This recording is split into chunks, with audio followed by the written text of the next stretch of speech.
The antique jewelry box was the last thing my mother gave me before cancer took her away.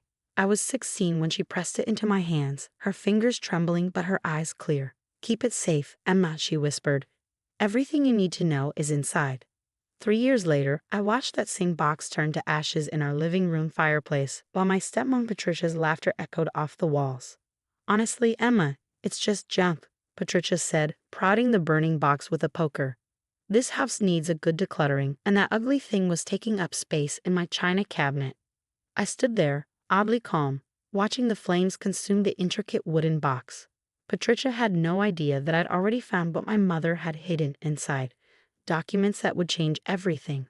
The real papers were safely tucked away in my lawyer's office, while Patricia gleefully destroyed a replica I'd planted, knowing she couldn't resist the urge to hurt me one more time. "Nothing to say," she smirked, clearly disappointed by my lack of reaction. "Usually you're so precious about your mother's things." I shrugged, fighting to keep my expression neutral. "You're right, it's just stuff." Her eyes narrowed, suspicious of my easy acceptance. In the 3 years since she'd married my father, I'd never let her casual cruelty slide. But today was different. Today, I knew something she didn't. My mother had been smarter than anyone gave her credit for.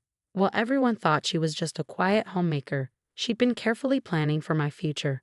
The jewelry box contained documents revealing that she'd been a silent partner in my father's successful construction company. She'd invested her inheritance into the business when it was struggling, becoming a 40% owner. Her share had passed to me upon her death. Patricia had spent the last 3 years systematically taking over my father's life, convincing him to distance himself from me, all while positioning herself to control the company.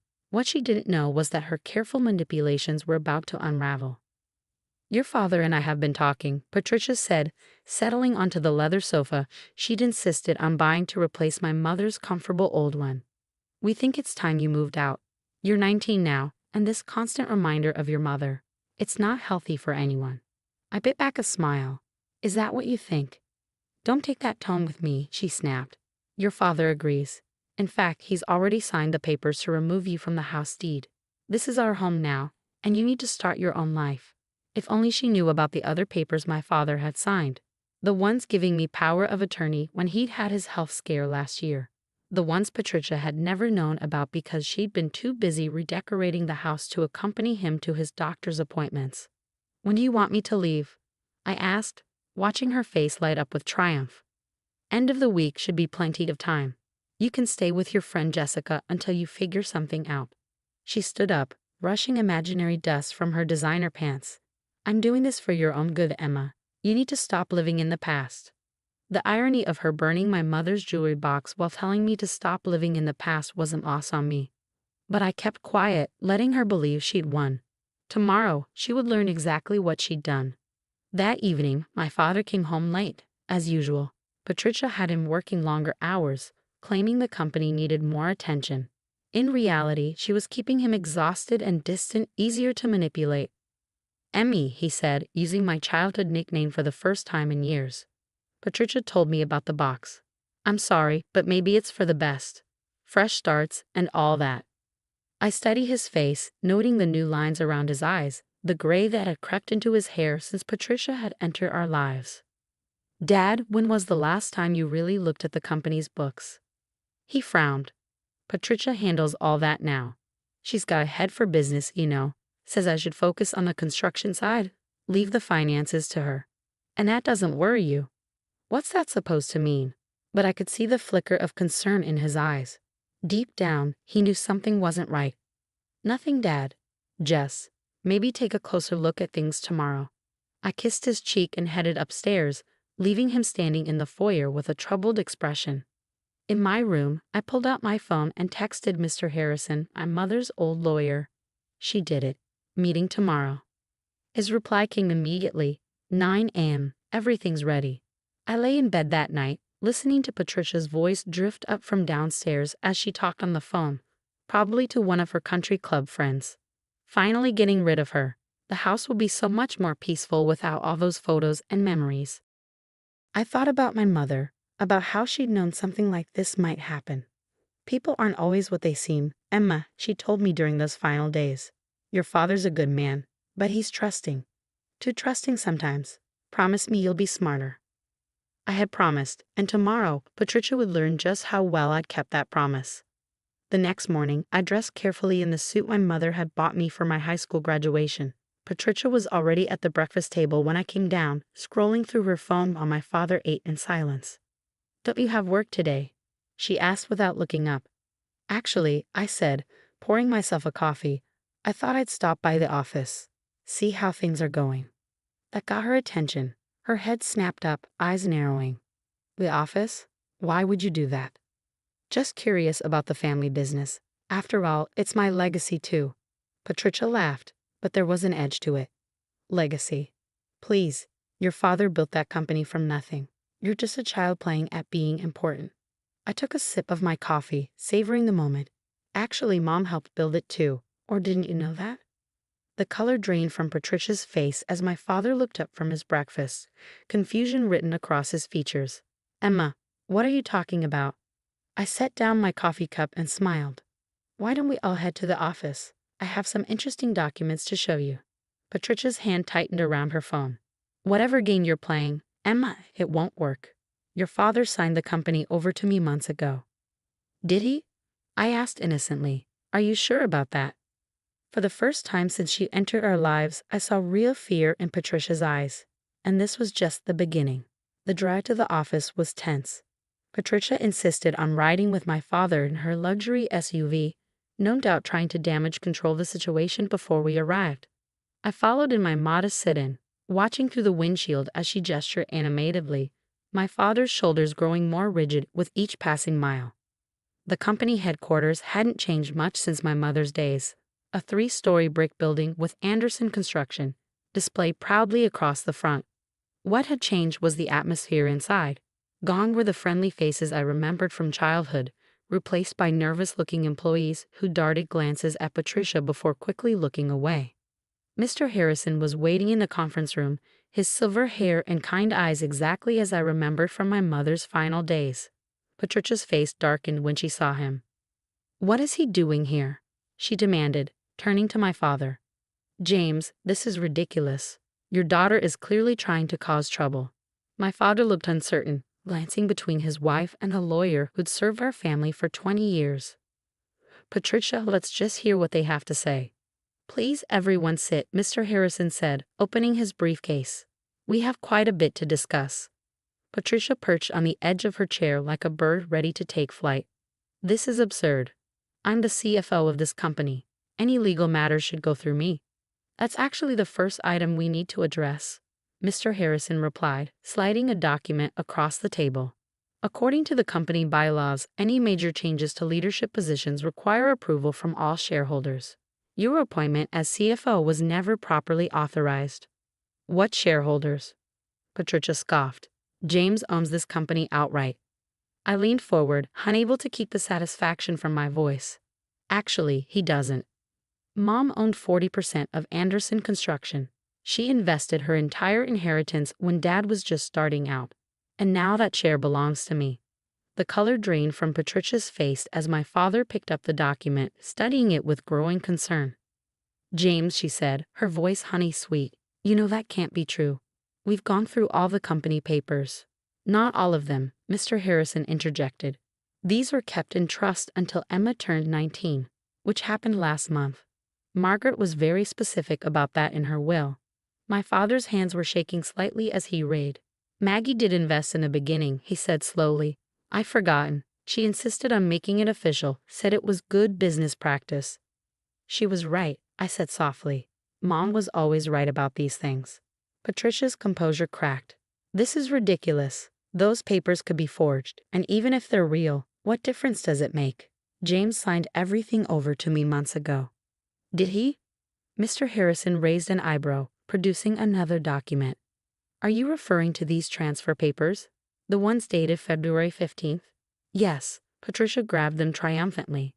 "Right here, James signed full control over to me." "Check the date again," I suggested. "February 15th, the day Dad was in the hospital for his heart scare.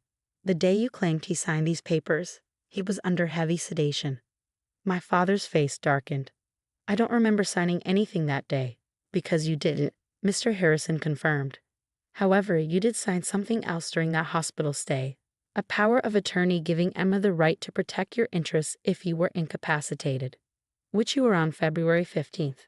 Patricia's hands began to shake. No, this isn't happening.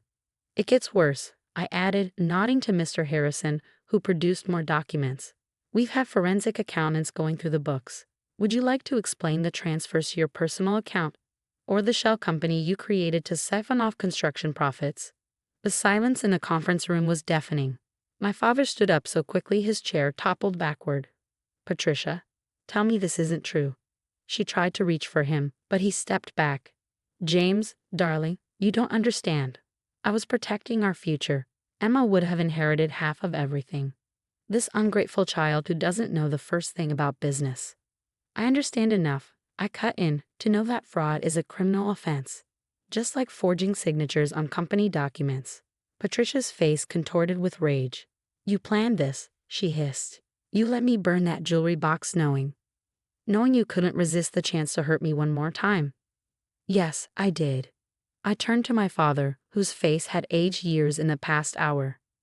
Dad, I'm sorry you had to find out this way, but Mom made me promise to protect what she helped build. He nodded slowly, the shock in his eyes giving way to determination. Mr. Harrison, what do we do next?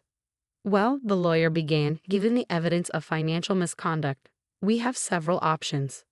Patricia stood abruptly, her chair scraping against the floor. I want to speak to my own lawyer. Of course, Mr. Harrison smiled. In fact, I suggest you call them immediately. The forensic accounting report has already been forwarded to the relevant authorities. She turned to my father, tears welling in her eyes. James, please. Everything I did was for us. You can't let her destroy what we've built. What we've built? My father's voice was quiet but firm. Patricia, you've been stealing from my company, lying to me, and trying to push my daughter out of her own home. There is no us anymore. Patricia's mask finally cracked completely. She snatched her designer purse from the table and stormed toward the door, pausing only to spit out, You'll regret this, Emma. Both of you will. As the door slammed behind her, my father sank back into his chair, looking older than I'd ever seen him. Emmy, I've been such a fool. I moved to his side, placing a hand on his shoulder. She fooled a lot of people, Dad. But Mom knew something like this might happen. That's why she left me the documents, why she made sure I'd be old enough to understand what to do with them. He covered my hand with his own. Your mother was always the smart one. I should have seen what Patricia was doing to us. To you. We can fix it, I assured him. Together. Mr. Harrison cleared his throat gently. We should discuss next steps. The authorities will want statements, and there's the matter of the company leadership to sort out. I squeezed my father's shoulder, feeling him straighten up under my touch. We had a lot of work ahead of us, but for the first time in 3 years, I felt like I had my father back. And somewhere, I knew Mom was smiling. 6 months after that day in the conference room, Anderson Construction was finally back on track. The forensic audit had revealed the full extent of Patricia's deception.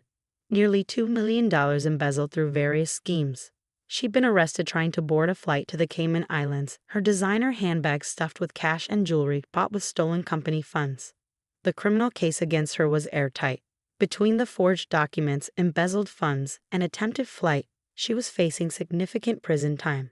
Her tearful courthouse performance, claiming she'd only been trying to secure her future, fell flat when prosecutors revealed her dating profile, active for the past year, seeking a wealthy new start. But the real transformation wasn't in the company's books, it was in my relationship with my father. Working together to rebuild what Patricia had nearly destroyed brought us closer than we'd been since Mom died. He insisted I take an active role in the company, not just as a shareholder, but as someone with fresh ideas and perspective. Your mother would be so proud, he told me one evening as we sorted through old company photos. We'd found one of Mom at the first project site, smiling beside Dad, her investment helping make their dream possible. She always said you had her head for business.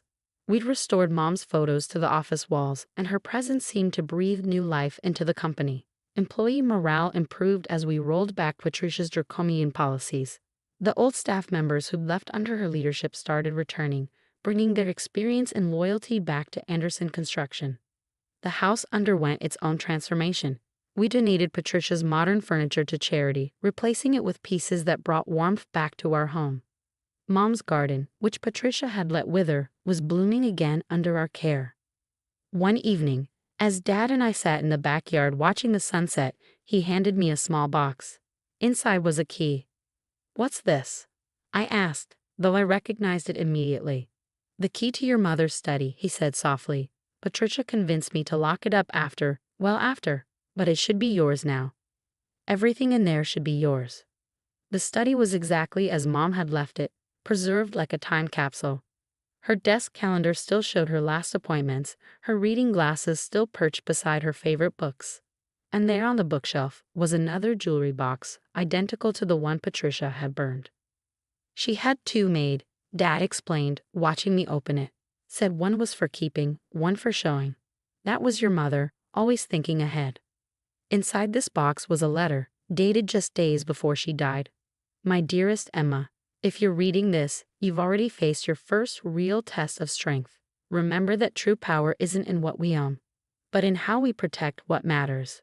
You protected our legacy, not out of greed, but out of love. That makes all the difference. I'm sorry I couldn't be there to help you through this, but I knew you would find your way. You always were the smartest one in the family, even if you didn't know it yet. Take care of your father, but don't forget to take care of yourself too. And remember, sometimes the best revenge isn't in destroying what others build, but in building something better yourself. All my love, Mom." I wiped tears from my eyes as Dad wrapped an arm around my shoulders. Outside, the sun was setting on another day at Anderson Construction, where both Mom's photos and mine now hung proudly in the lobby.